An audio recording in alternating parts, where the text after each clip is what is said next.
Hi, I'm Paul and I'm part of Worcestershire Archive and Archaeology Service, and this film is all about community engagement, and it goes alongside a toolkit which we have produced that will go into more detail and provide various links and examples.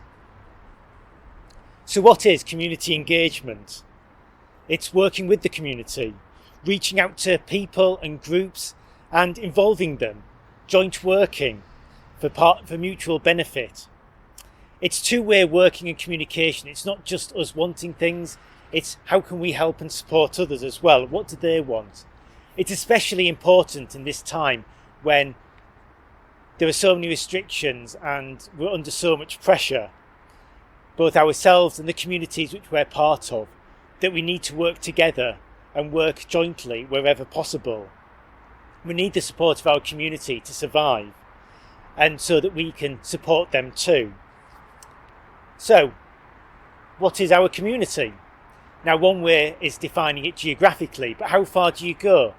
What do you see as is key? Is it fairly local? How far is it?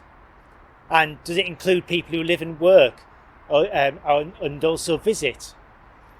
What do you know about them and the makeup of it in terms of age, gender, ethnicity, various other things and other interests? Now, everybody is different and communities are made up of lots of individuals.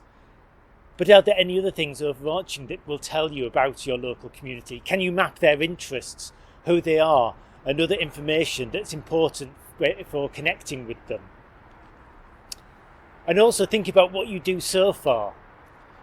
What do the local people know about your organisation or museum? What do you do already? Do they have an opinion of it? Do you already go out and about? Do you already have connections? Map and put down what already happens, what already is in existence, to think about what can you build on. Then what do the community already think of you? Where are there ways that you can easily make contacts? And this is where you'd want to start. So why is community engagement important? Well, one thing, we don't want to sit in a bubble and be irrelevant, just sitting in our museum or heritage organisation and nobody come to us or think anything about us. We need the support and help of our community to survive and go forward, especially now with all the current challenges. We want people to visit us, to use us, advocate for us, see our value, and hopefully volunteer.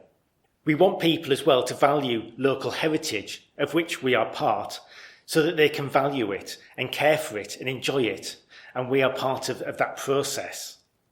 We also want to be seen as part of the community and embedded in those communities too.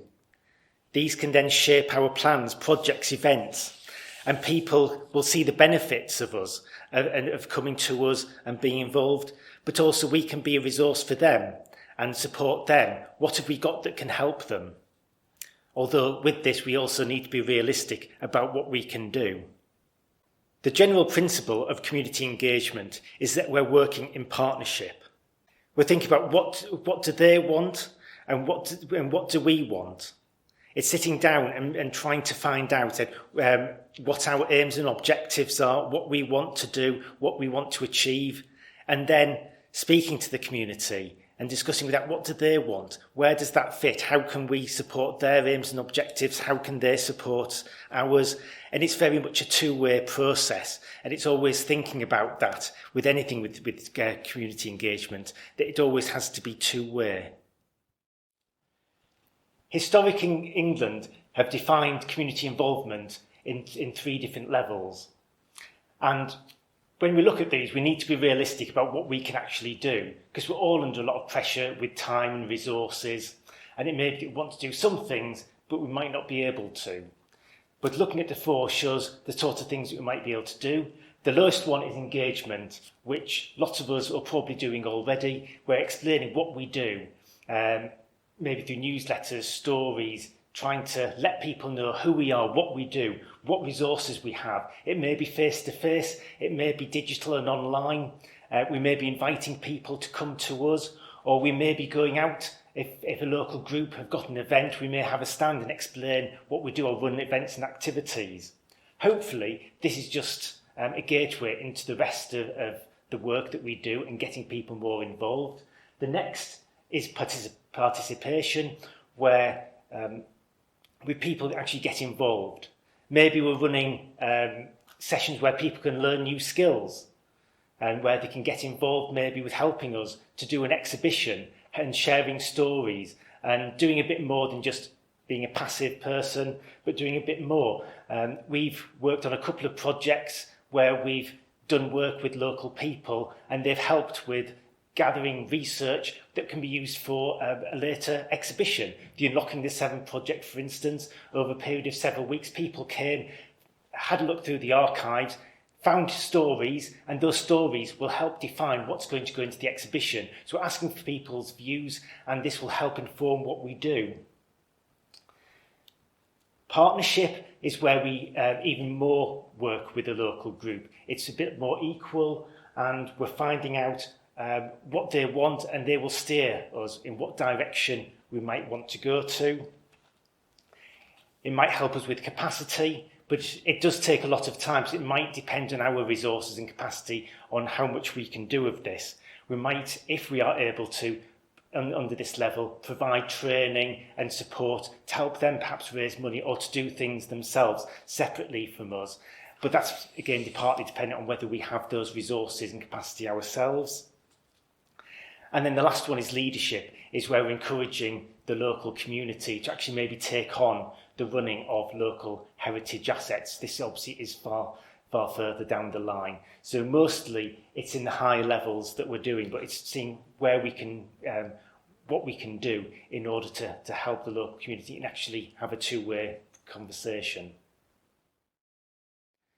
So when you're planning community engagement, there's various things to think about.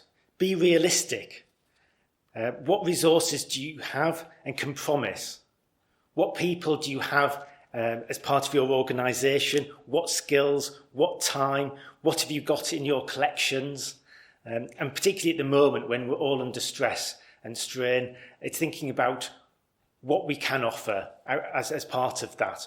There's all sorts of things we might like to do, but are we actually able to fulfil if we do promise things? What are your priorities and what are their priorities? Try and define those and see where they fit. For instance, we might want more families to visit us, and we know that there are local parents and children groups who are wanting activities to do in the summer holidays. And so that could be a thing that you can combine over. You're looking at getting an increase in visitors, and they're getting cheap or free holiday activities. Who are the key contacts? What are the local groups that you can work with? What are the contacts you've got already? Are there any that you need to find? Are there any groups in the local community which can get overlooked and may need a little bit more work to think about those and involve them? And communicating with people. How do you do that now, and what other options are there? Going direct, what are the local networks that you can communicate with? Using things like social media, your local contacts that you know. Elected members, local council can be very useful in passing things on, passing information on and finding out what's going on locally as well. Examples of activities and things that you might want to do. Some examples of a project we've been involved with. A market gardening heritage project involving people with doing research and oral history. Workshops that people learning new skills, being involved, and then partly being led by those people. What did they discover? What did they do in incorporating their research? Involving the local U3A in the project and getting their input and involvement and onto the steering committee. And the Unlocking the Seven project, where they were wanting to get people involved, doing research which would go into the exhibition. So the content of that exhibition would be influenced by what local people wanted, what local people discovered. So it's not them telling people what's happened, but getting people contributing as well. As part of the Worcester Archive project, we worked with quite a few community groups. Quite a few instances, we did artwork with them. We contacted different groups who wanted to be involved, and quite a few said they did. We had a few sessions looking at the archives about their local community, for them to discover about local stories. And then as a result, they created artwork which they could display. But they decided what sort of artwork and what would the content be. Quite often it was maps, but there was a few other ones as well. And then an artist would come and work with them, so they would learn new skills in that way. And they would decide what did they want on their artwork, what would they want on their map, what sort of images, how would they put it. And so it was up to them how they did it. And then at the end, the artwork would then be displayed in pride of place wherever the venue called home, which was great, so they could share that in the future as well. One exception were these collages. They were unable to display them where they were made, and so we have them here in the Hive.